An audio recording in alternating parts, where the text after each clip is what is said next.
in racing. It's time to recap it.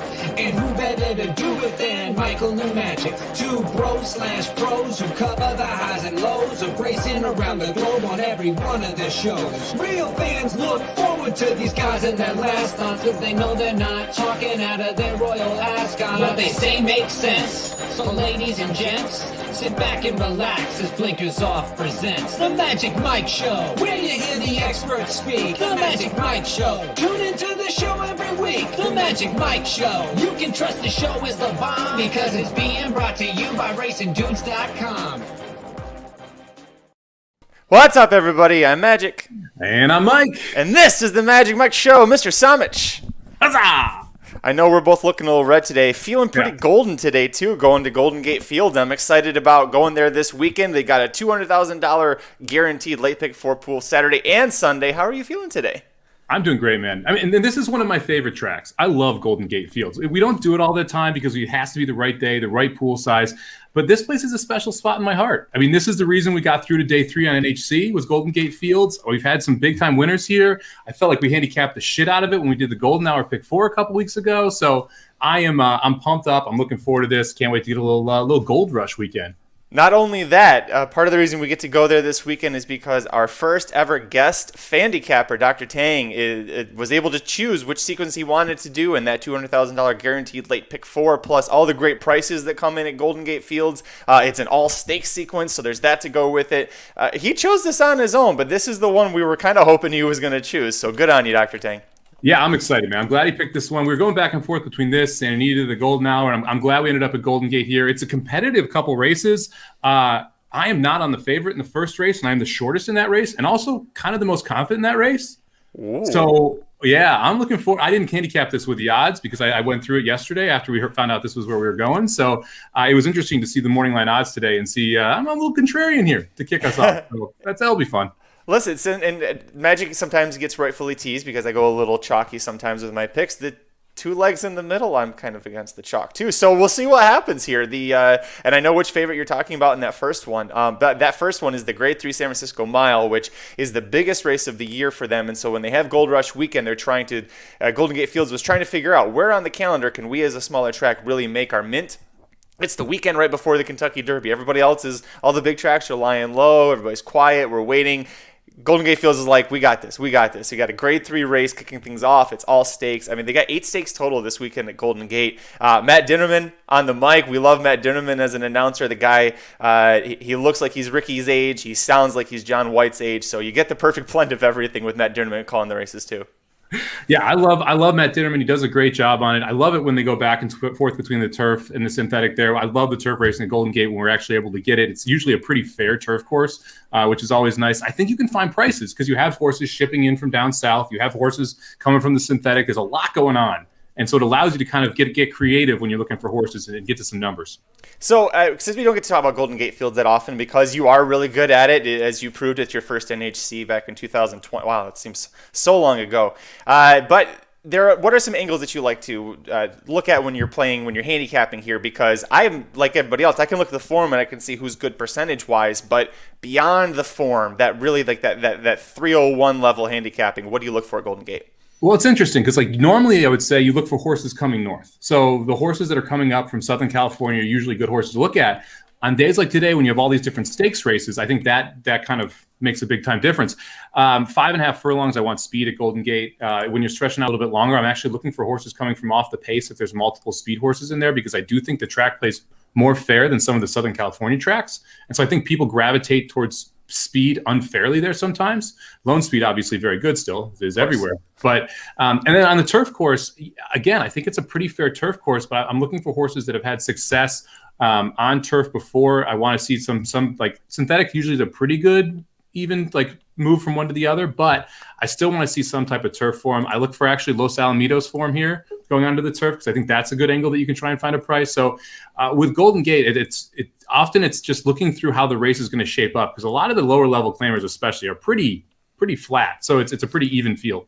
Well, luckily, we at least get the stakes races to look at, where I know we've got some horses stepping up from the claiming ranks, especially the local horses, but we at least have some form from a stakes perspective to look at. But there are a lot of horses coming from Southern California. They're going to be favorites in just about every race here. So you have to try and kind of balance that with what you're seeing. I agree with Mike that Golden Gate, especially with the synthetic track, it really seems to play fair, where if there's a lot of speed, you want to play horses from off the pace. And if it looks like a lone speed, like we saw at Belmont Park with that classic walk the dog, New York turf racing is back again. Yeah, we can see that at Golden Gate. Before we get to it, Mike, what is the best thing that you saw this week, though? This is pretty easy, okay? It's closing weekend at Keeneland. I put up with the free grid this morning. We went 8 for 9 on the free grid. We closed it out with 4 must-use winners, and I hit the pick 6 for $8,000. So that's the best thing I saw. We're going to go with that one. It's awesome when we put this free grid up and with like that kind of thing, and we actually have some nice success. So hopefully people cashed the late pick 4. There was a mid-card pick 3 that paid $510 for $1, including a 17-1 shot that got up for us. Wow. So hopefully everyone cashed the late pick 5, late pick 4s. Some people hopefully got both. There were only 6 tickets to cash, or 8 tickets to cash the pick 6. So hopefully I'm not the only one who used the grid to do that. And we got some people made some money today. I mean, it was a good day. That thing kept coming through. Well, and there he is, the man of the hour, Dr. Tang, chiming in. I know he's out there taking care of patients and trying to solve all the world's health problems. So the fact that he took time out of his busy schedule to handicap Golden Gate, we're going to be talking about his plays and tickets as well here. If you guys are interested in doing this, the next time Mike and I do an offer, we have at least there's 3 of you I know for sure that took advantage of the Manscaped offer, where if you use the promo code and showed it to us, well, then you get to submit your ticket and pick where we get to go. So post Kentucky Derby, post Triple Crown, we'll be back with the other 2 as well. Don't think we forgot about you. Best thing for me, Mike, boy, it's going to be tough. There are a lot of good things that I saw this weekend, but I'm going to go with this morning. There was the National Thoroughbred Racing Association, the NTRA, put on a teleconference for the Kentucky Derby. They had John Sadler, Doug O'Neill, Brad Cox, and, oh my goodness, who am I forgetting? Cox? Todd Fletcher. Oh, no, thank you. Todd Pletcher, the guy with 4 entries. I forgot about him. It was a speed horse, so Slim couldn't ask how he's going to affect the pace. Anyway, so they were all on this teleconference, and Saratoga Slim always calls into these big ones because he's writing the pace thesis, which apparently he wasn't going to do this year until you called him out on it. So I'm glad we could keep that man employed a little bit longer. But I got to hear a lot of those 4 trainers talk about their horses, but Saratoga Slim called in and got to ask questions. And I'll be honest, a lot of these press conference things, they're pretty boring. Not a lot happens. I have some questions once in a while. But hearing Saratoga Slim's voice talking about Kentucky Derby and asking in-depth questions up to Cox, to Pletcher, to all these guys, and asking about the pace, I texted Aaron while in the middle of the conference. I was like, this has got me the most pumped about the Kentucky Derby so far, is hearing that man's voice talking about pace with the trainers, hearing them reply, and I can already just picture it, the beautiful mind working of Saratoga Slim. He's already got about 2,000 words written in his head alone. So that was pretty cool. I was excited about that one. The amount of excitement Slim had on our text chain was incredible this morning. He was so happy to be talking Kentucky Derby. He's like, I'm going to use these quotes. I'm going to put them in the article. He was so jacked up to get the Kentucky Derby chat going. So I was pumped up, and apparently because I called him out on our Bet US stream, that's the reason he's writing this article. So I'm happy to call him out for that. I love this article. I think it's going to be especially important this year. I mean, we've talked a little bit about the pace of this, but now that Cattle River is officially signing on, it went from a really fast pace to a meh, and now we're back to a pretty fast pace again. So it's going to be really interesting to see what the post position draw is going to be. And we're going to actually do, I don't know if you know this yet, Magic, but we're going to do a live show during the post position draw for Racing Dudes. So we're going to actually be reacting as the thing draws out. So that'll be kind of fun on Tuesday to check out as well. Yeah, add that one to the list, buddy. So I can't wait to sit there and be rooting for certain horses to draw the 1 or the 20 hole so I can completely chuck them out before we do our Bet US post position draw preview. I know, that's what I was like. I already had it written down to cover it, so I mean it's 8 a.m. Shit, I might as well just put on a little rouge, pinch the cheeks, and come on in the morning and talk about that. I'm excited. That'll be fun. And if you guys have ever, especially with the blinkers off or the weekend ones, if you guys have watch those live, the comment section, that's usually the place you want to live. So as things are happening, you'll get our live reactions going. Aaron says greetings from Joplin, Missouri. So, oh wait, no, that's Jared. Is that Jared? I can never remember. One of them's in one spot, one of them's in the other. That's you, Aaron? Okay, it's Aaron. All right. Well, it's all Missouri. If it's not St. Louis, it's all mountain plains boringness to me anyway. So anyways, I'm sorry. I don't want to, upset any car salesman based in Missouri. Mike, today we're looking at the Golden Gate late pick 4 sequence on Saturday with a guaranteed pool of $200,000. It's all stakes, lots of SoCal horses, lots of local horses. Going to be fun. Let's get into it. Riders up!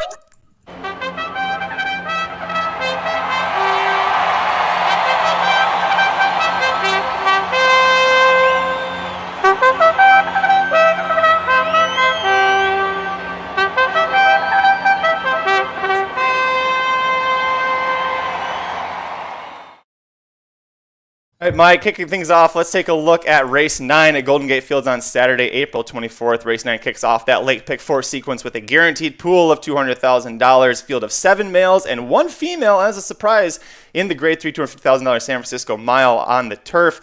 Favoritism is on the number 3 Whisper Not at 3-1.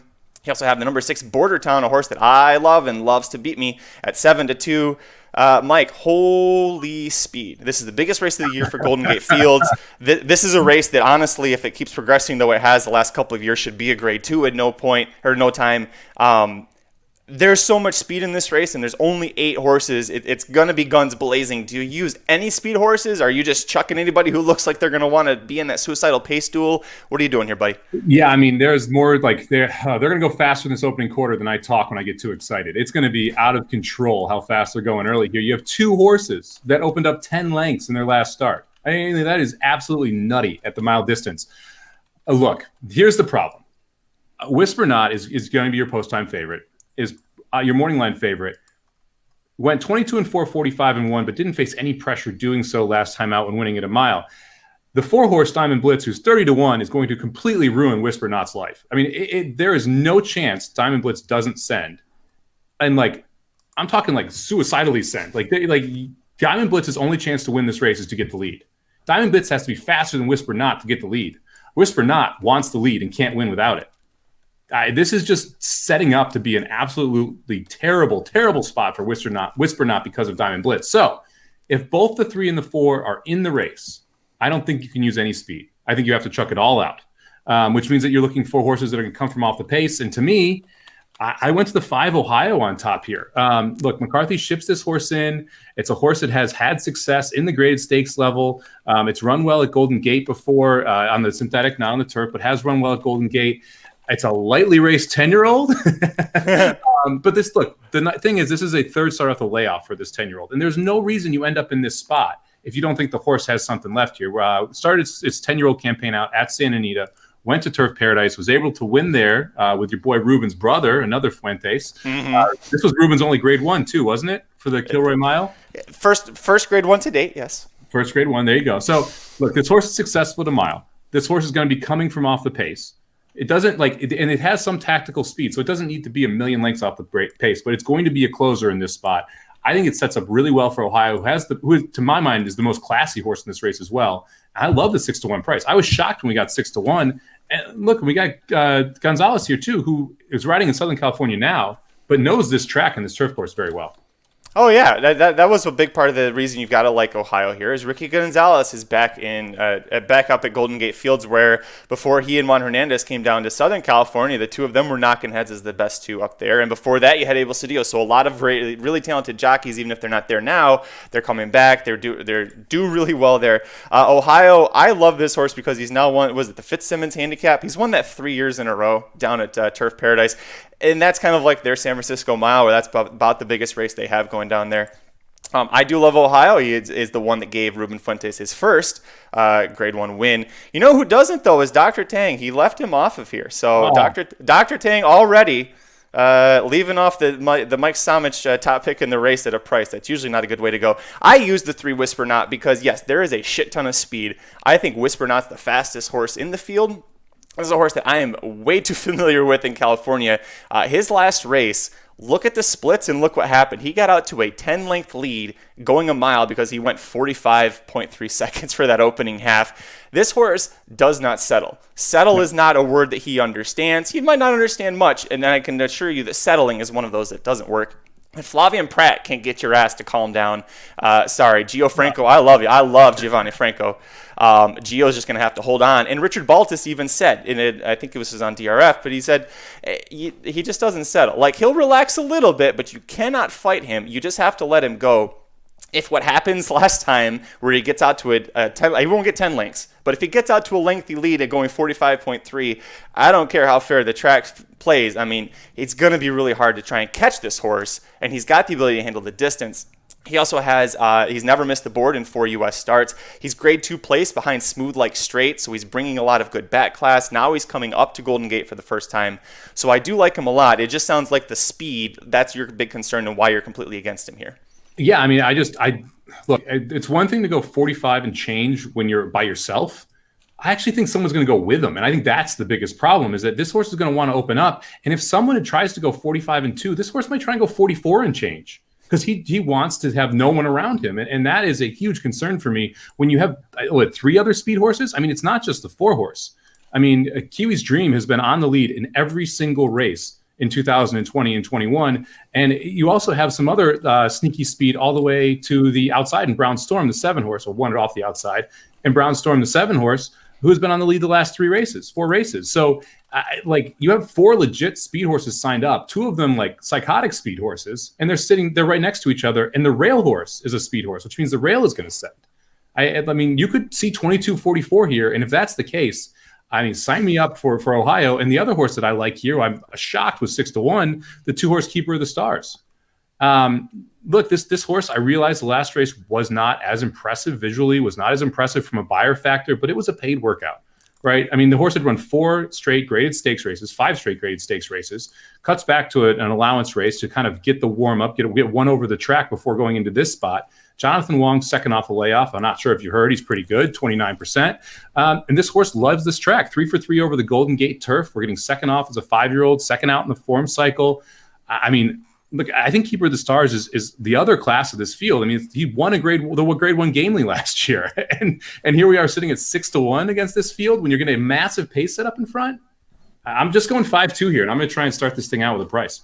I almost didn't use her because her speed figures from her last 2 starts, not great. But Keeper of the Stars, a female facing the boys, the best trainer at Golden Gate doesn't just send fillies against boys because he's bored, okay? Yeah. He sends Keeper of the Stars against the boys because he thinks she can do it.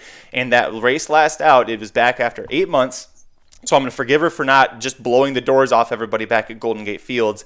Evan Roman is the top jockey, second leading rider behind Kyle Fry. He was aboard for that one. He's not going to be aboard this time, but it doesn't take a high percentage jockey to win with Jonathan Wong horses. He just has them ready, especially at Golden Gate Fields. And this is a horse, Mike, you alluded to. She won the grade 1 Gamely at Santa Anita last year.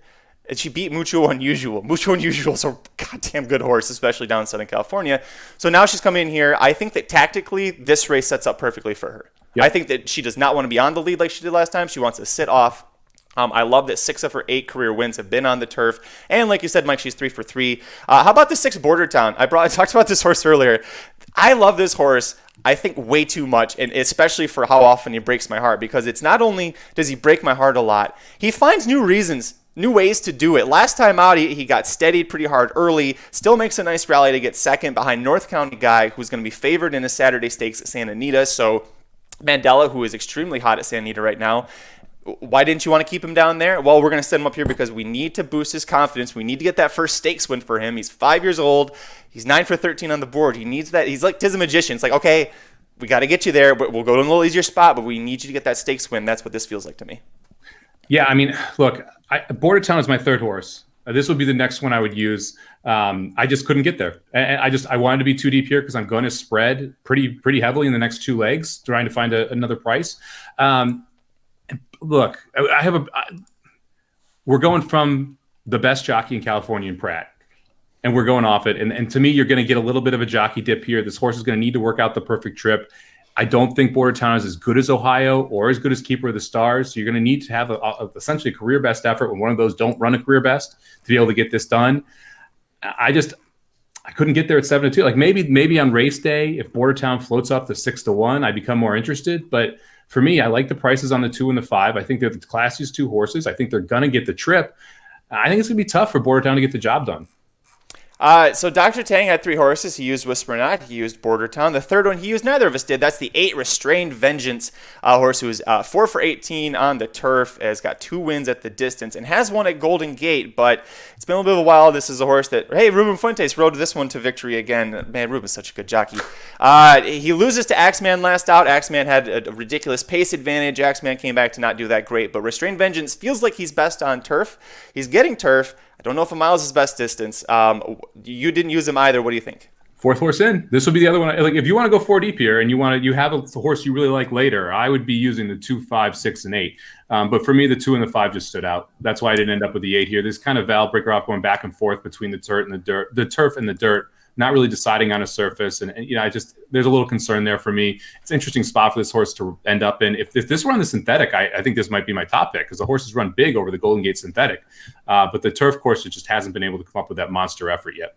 I remember him in the Rail Horse Kiwis Dream last year. They seem to knock heads an awful lot, and if I'm not using one, I'm sure as hell not going to use the other one. But we'll move on to the second leg. The late pick 4 sequence of Golden Gate Fields on Saturday, April 24th. Race 10 on the card is the $75,000 California Oaks field of 11 3-year-old fillies going a mile and 1/16 on that synthetic main track. Favoritism, hey, look, you got a couple of shippers here. Number 7, Pizzazz, is 3-1. You've also got the 11, Freedom Flyer at 7-2. Mike, where are you going here on top?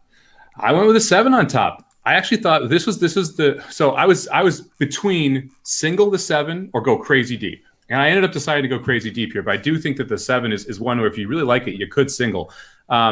This horse is it's bred to be a monster. You got Warfront on the top, More Than Ready on the bottom. That should be absolutely no problem for the synthetic here. The horse should actually really like it. It's never run on synthetic, but it's done well on the turf.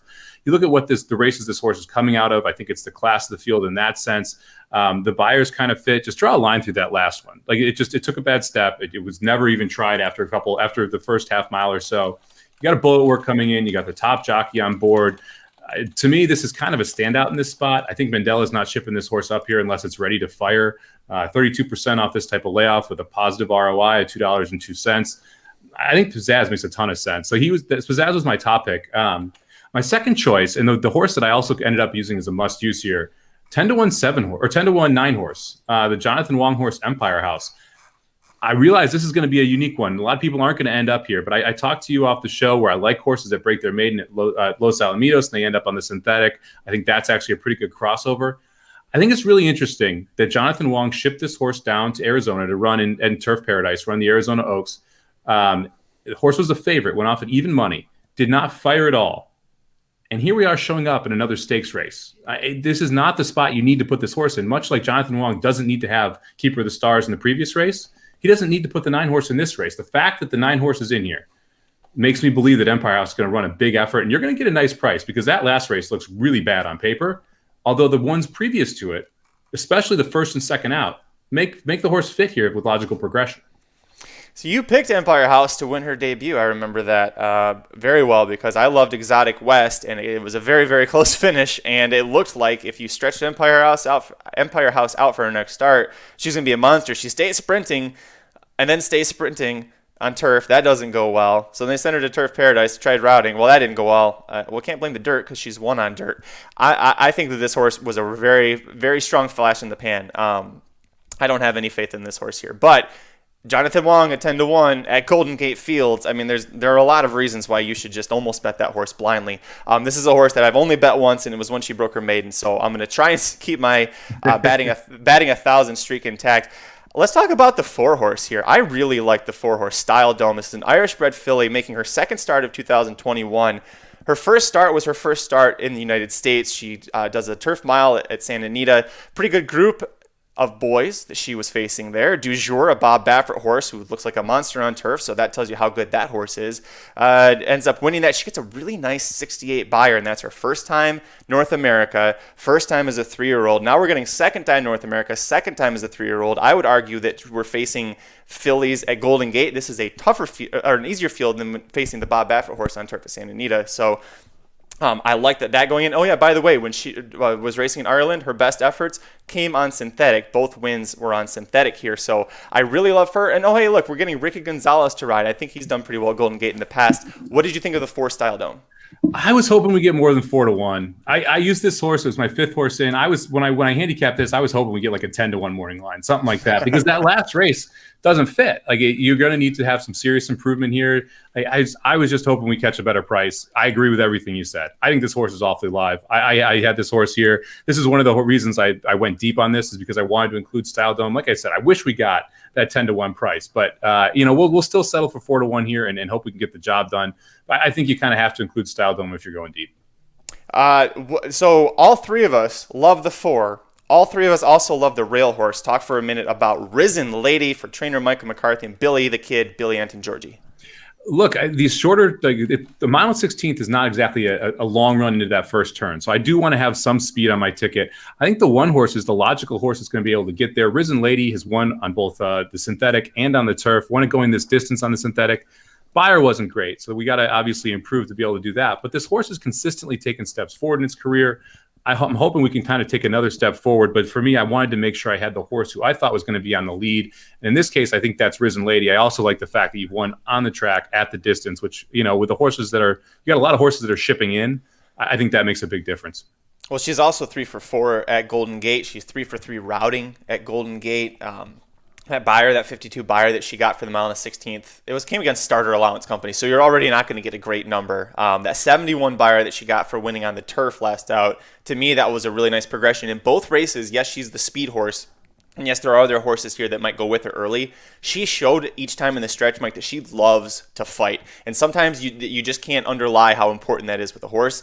I also think that if she's able to get on the lead and nobody really pushes her hard, you look at that last race, she can click off the 24, she can take a breather on the backstretch, and then go 24, 24, 20. Like, she can just be very consistent. And when they're 3-year-old fillies running a Golden Gate in the synthetic, to keep running off 24 flats at the very end of those races, going 2 turns, I think is pretty impressive for her. So I like her a lot there. I'm trying to think all right, the 5, I declare. I used this horse. You didn't, and I'm a little surprised here, actually. Or did you? I'm sorry. Nope, I'll talk. You did. This is a daughter of Declaration of War out of a Lemon Drop kid, so you can see why in 2 starts she's been routing both times. First start does a pretty nice second to Miss Peaky Blinders, who I'm not using here, but then it gets a nice 67 Beyer for winning last out on the turf. A very impressive win. Was able to stalk the speed and then take over when asked. 8-1 price is going to be pretty fair here. She is facing winners for the first time, but this didn't feel like the hardest spot in the world for her to try and face winners for the first time. And because she's local, she's got the routing experience over this ground, and she's picking up Irving Roscoe's clicking at 18% at the meet. I feel pretty confident about this one. Yeah, I mean, you hit the nail on the head as to why I'm not using this horse. She lost to Miss Pinky Blinder, and I'm not using that horse. And so for me, it's not just that. You look back at the form for the 8 horse, it's not great. It's not good. So if I'm gonna knock the 8 and not use the 8, to me it was tough to get to the 5, and that was the main reason why I didn't use either of them.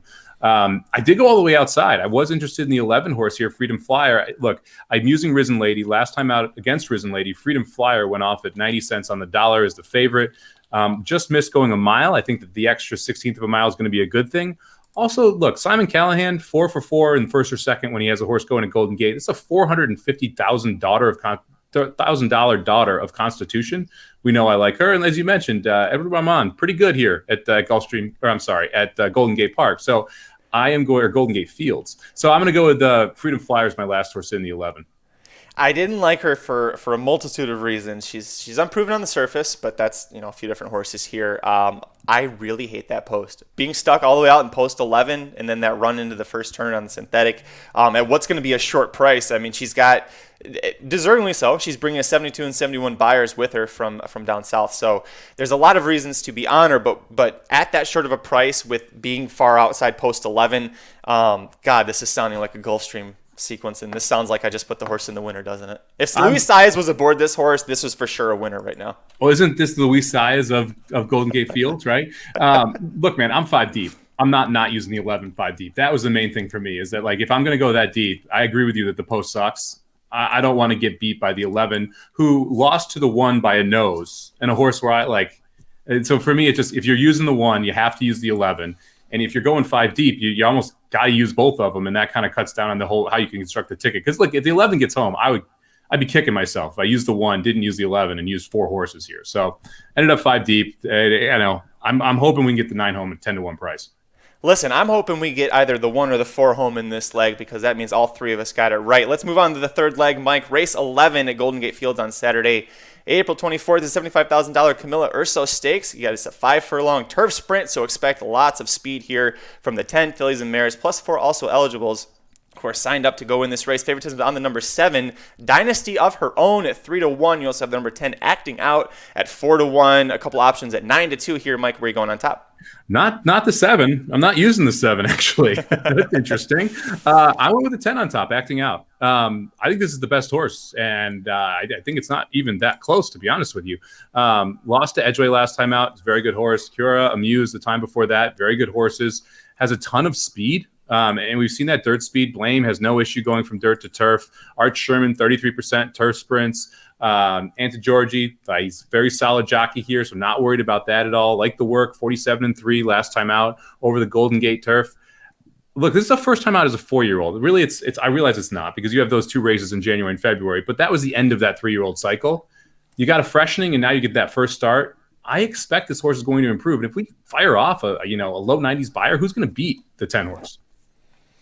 Well, I think for at least for starters, I think Jonathan Wong's got a couple horses that want to have a say in that. Let's talk about the 7 because this is a horse that I love, Dynasty of Her Own, the 3-1 favorite. Evan Rahman, we just talked about how great he is, has been aboard this horse for her last 2 starts. She won both of those 5.5 furlong sprints on the synthetic, which is the key there. She's never tried turf.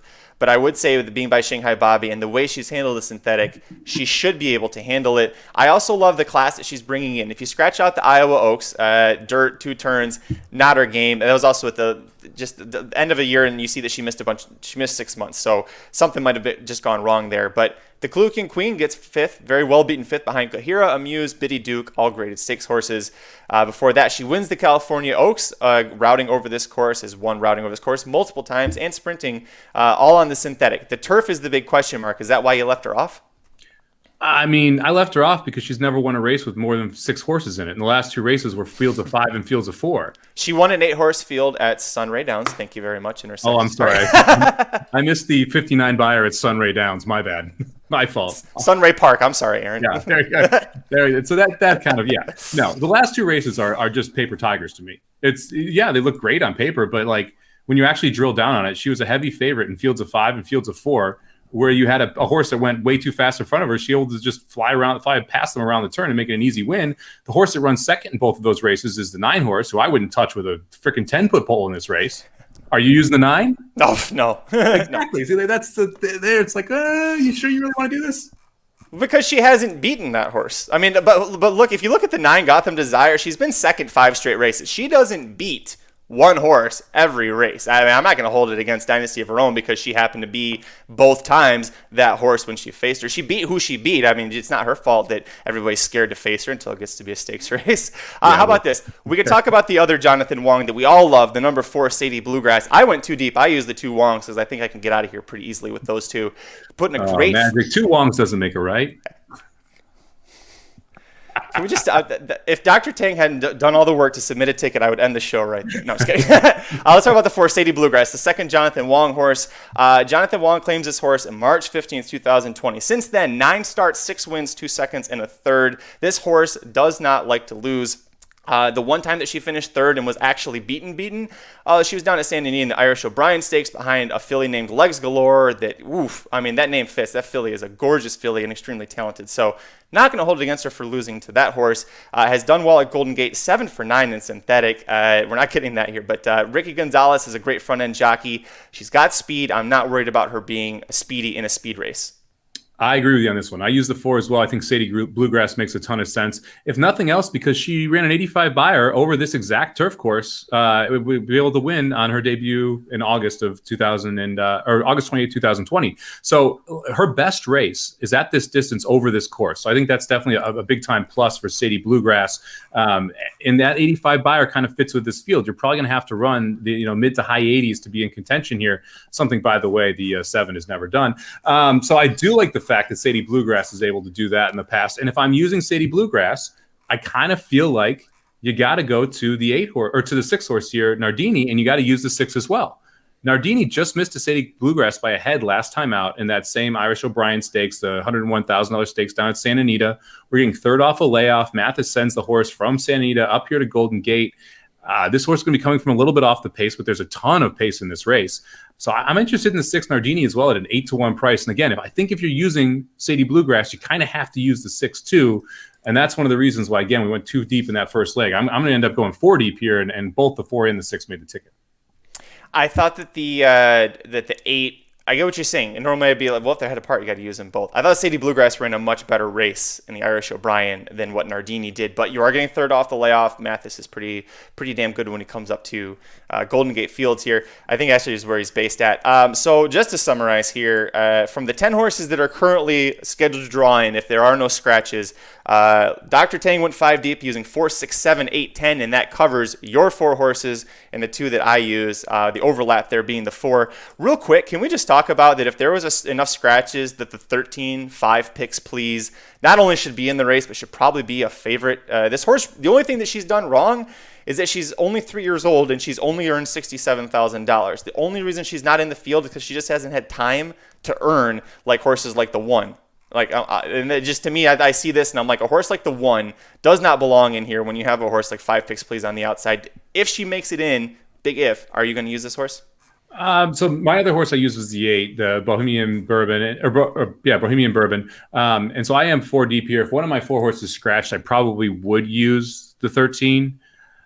I mean, the problem with the 13 here is you need to have a significant improvement, and I'm not sure that you're going to see that. Although that last race was absolutely monster, and both the first and the third place finishers won their next race out. So, I can't end up going 5 deep here, so it would depend on who scratches out, and it would take a lot to get to that horse. I'd almost assume one of mine scratches out if we get to the 13. Right. So if I can be 4 deep and still use the 13, yes. I mean, the 13 would be the next on the ticket in my case. I do like my 4 horses. The horse I like the least out of this group was the 6th horse, Nardini. So Nardini would be off the ticket if I did decide to go 4 deep and include the 13. But, for me, I kind of feel like I got it covered with the 4, 6, 8, 10 with what we currently have in the field. And I'm not that concerned about the 13 if everyone draws in of those 4 horses. Let's move on to the 4th and final leg of the late pick 4 sequence at Golden Gate Field on Saturday, April 24th. Race 12 on the card. This is a $75,000 Lost in the Fog Stakes. This is a 6-furlong sprint on the synthetic main track. And Mike, if there's one horse in here who I think can emulate the great Lost in the Fog, it's going to be probably the 6 Baja Sir. This horse loves to gun it out of the gate. He is not the favorite, though. That is on the number 9 Landeskog, coming up from Southern California, or coming west from east, however you want to look at it, for Doug O'Neill. He's the 5-2 favorite here, all the way on the outside in this field of 9 males 4 and up. Where are you going on top? Well, before we go to that, just a little love for Lost in the Fog. I'm not sure if everyone knows about this horse.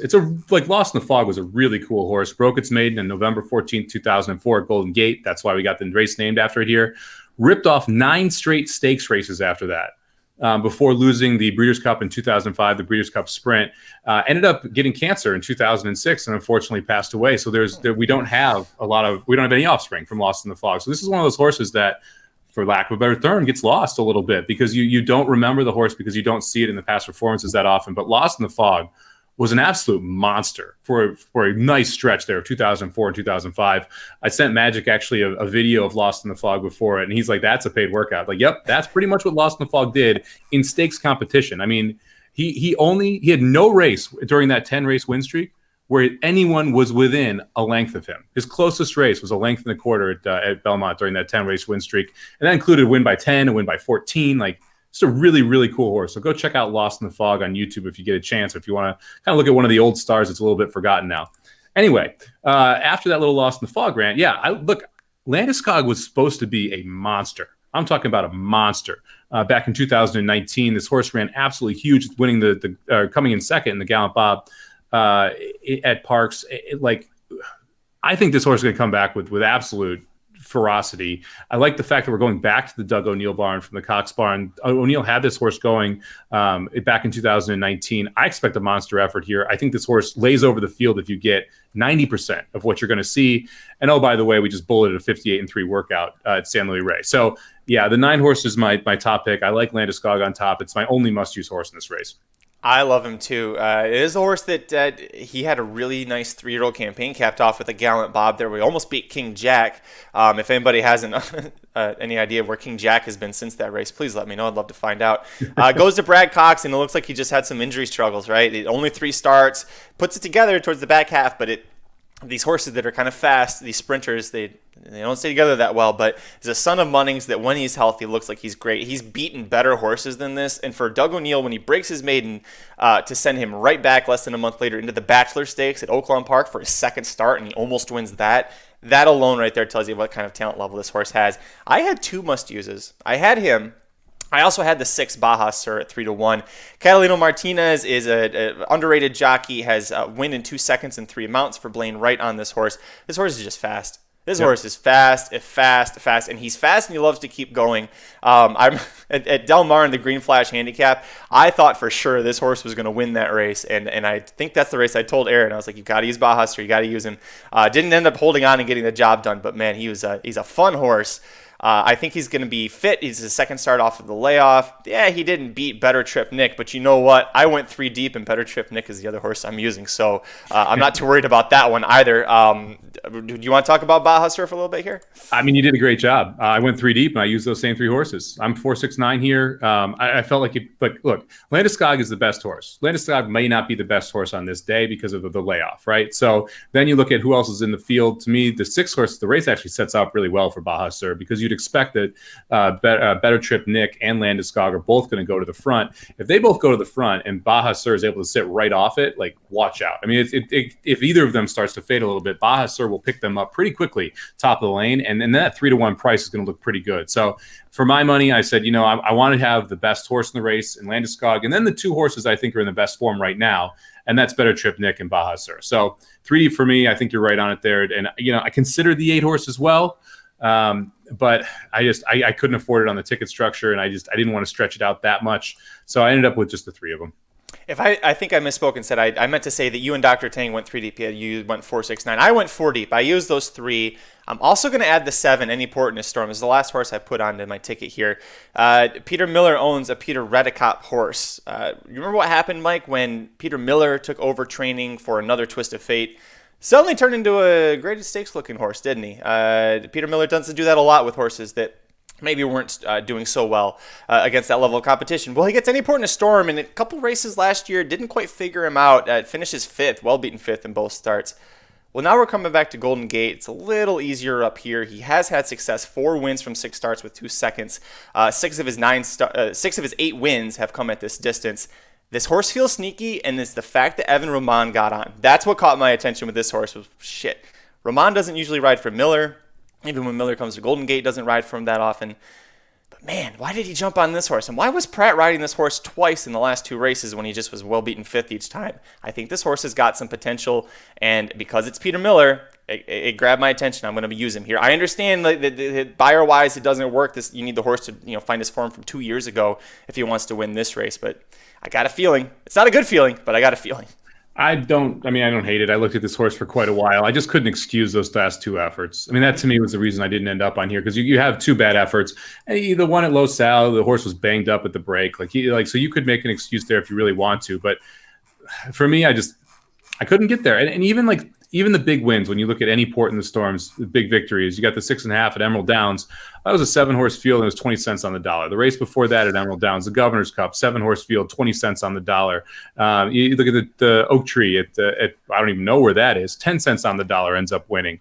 I mean, this horse has been a heavy favorite a lot, facing small fields, and that's kind of accentuates the efforts, make them look a little better on paper than they might actually be. Yeah, I'm scared of Peter Miller here. This horse has a ton of speed. It could create a lot of problems for the 4-horse, Better Luck Nick, and for the 9-horse Landeskog, but that all sets up for the 6 Baja Sur if that happens. So to me, I kind of think this horse plays into a couple of the others in the field. I couldn't help but notice when you were reading off Any Port in a Storm's wins, you're like, well, the Budweiser won that at 20 cents on the dollar. The Governor's Stakes won that at 20 cents on the dollar. Mike, what's the race that's before those if you had just kept going in order? Oh, it's the Lost in the Fog Stakes that he won by 3.5 lengths. I noticed You just randomly jumped way up to the top of the page when it was time for you to read the Lost in the Fog win from 2 years ago. Oh, I'm sorry. I didn't read the Lost in the Fog where he was 10 cents on the dollar, or $1.10 on the dollar in form, not out of form, and 6-1 on the morning line. But yeah, you're right. Totally the same. I couldn't help myself. But like I said, Dr. Tang is going 4.69 with Mike. I'm 4.679 in this race. All right, that's going to do it for this episode of the Magic Mike Show. Thanks so much for joining Mike and Dr. Tang, and I will go ahead and put the tickets down below, and included is our guest fan-dicapper, Dr. Tang's ticket as well. I'll go ahead and read mine off, and then we'll go to Mike, and then Mike, I'll go ahead and summarize Dr. Tang's. Starting with my ticket, I'm going 2, 3, 5, 6 with 1, 4, 5, with 4, 7, with 4, 6, 7, 9. That's a $48 ticket. Yours, please.